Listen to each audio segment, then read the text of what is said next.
খুশি হয়ে বলছে, বাবা তুই আসছিস আমি খুশি, কিন্তু একটি কথা বাবা, ওই বেদিন কাফের ওই বাদশা তোকে ছেড়ে কথা বলবে না, তোকে মেরে ফেলবে, তুই যাস না।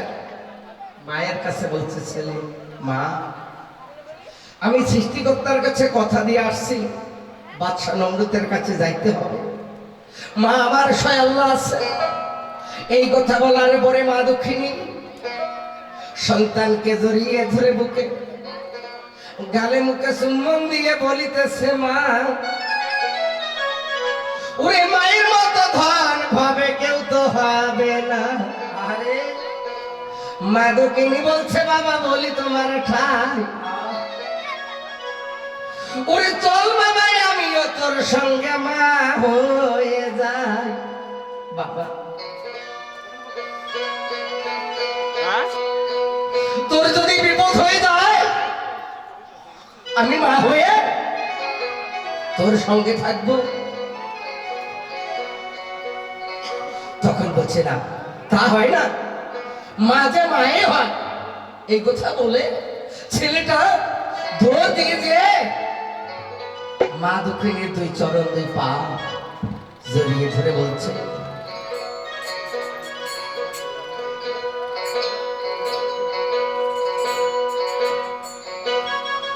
তাই আজকে মায়ের দুই চরণ দুই পা জড়িয়ে ধরে বলছে, হই আমার মা বড় জননী, ওরে দুধের ননীরি, ও দাদা শোধ করিতে ও মা ওরে পারিব না, ওরে মায়ের মতো ধন আর কেউ রে হবে এ না। গান শুনে সে দুজন মা বা সনাতন ধর্মের মা, সে কোন ধর্মের হোক সে তো মা, এই গানের শুনে সন্তুষ্ট হয়ে তার উদম সন্তানের মতো ছেলেকে পুরস্কার করল। আমি তার জন্য কামনা করি ভগবানের কাছে, হে ভগবান তার শীতের সিঁদুর তুমি অক্ষয় করো, তার স্বামীর পরমায়ু দীর্ঘজীবী করো। মা মা ঘুরে দুই চরণ ধরে কাঁদছে আর বলছে, আমার মা বড় জননী,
মা ঠিক করতে পারে না।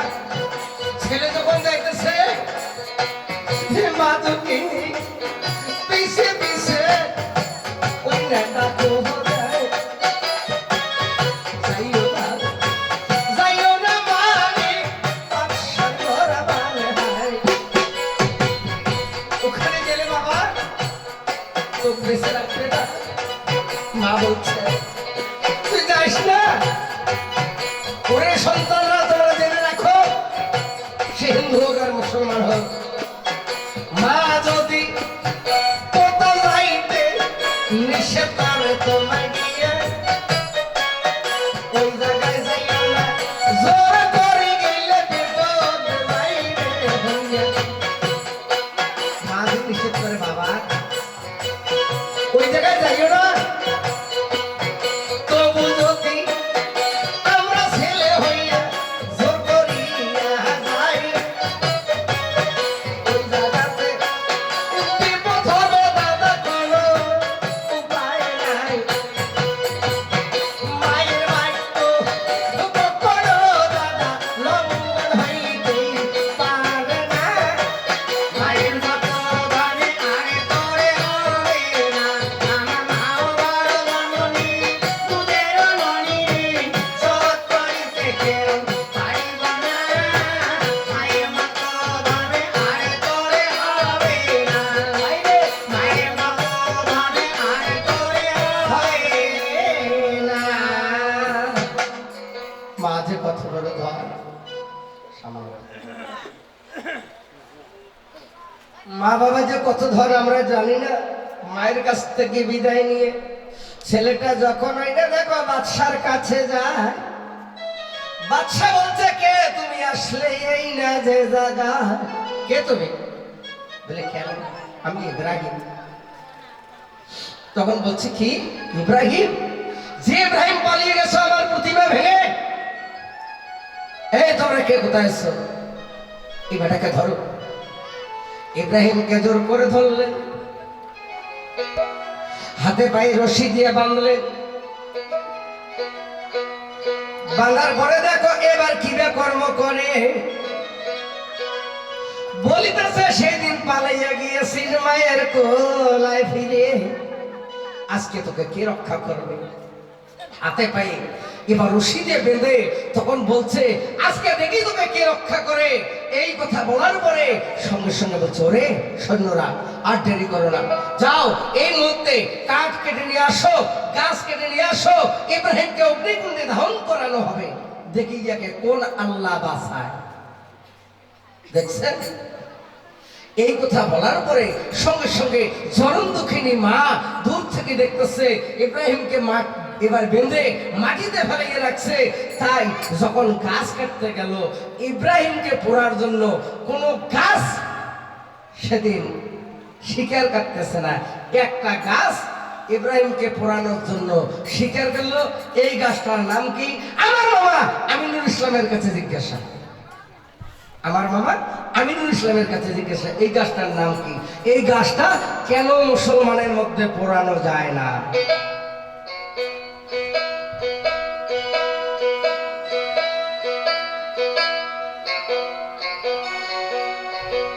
তাই আমি যা জিজ্ঞাসা করলাম আজকে শোনার জন্য বোঝার জন্য চেষ্টা করবেন। এই গাছটা আজকে তার নাম কি আর কেন কোনো গাছ পুঁততে চাইল না ইব্রাহিমকে? মানুষকে কি দাদা আজকে যে গাছ দিয়ে জ্বালাইবে সেই গাছে জ্বলবে, কিন্তু কোনো গাছ ইব্রাহিমকে পুঁততে চায় না। এই জন্য বলছে ও নবীজি ও লোকের মাঝি আমায় করাইও পার। ওরে আমি পাপী, ওরে বাবা, ওরে গুনাহগার বান্দা দয়াল আমি পাপী। ওরে গুনাহগার বান্দা দয়াল কেমনে খবরে পার।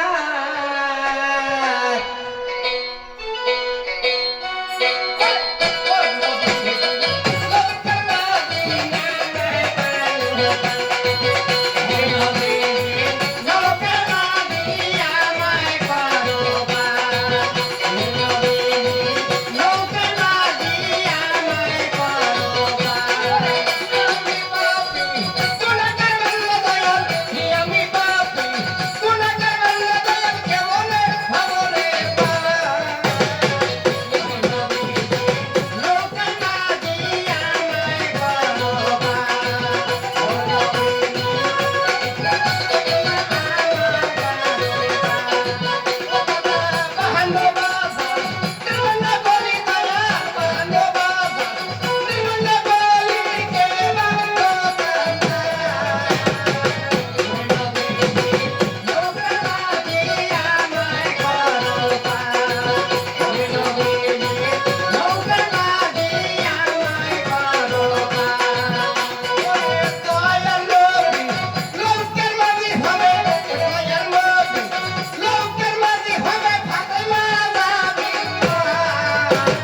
কাছে তার অ্যান্সার উত্তরটা নেওয়ার জন্য চেষ্টা করবেন।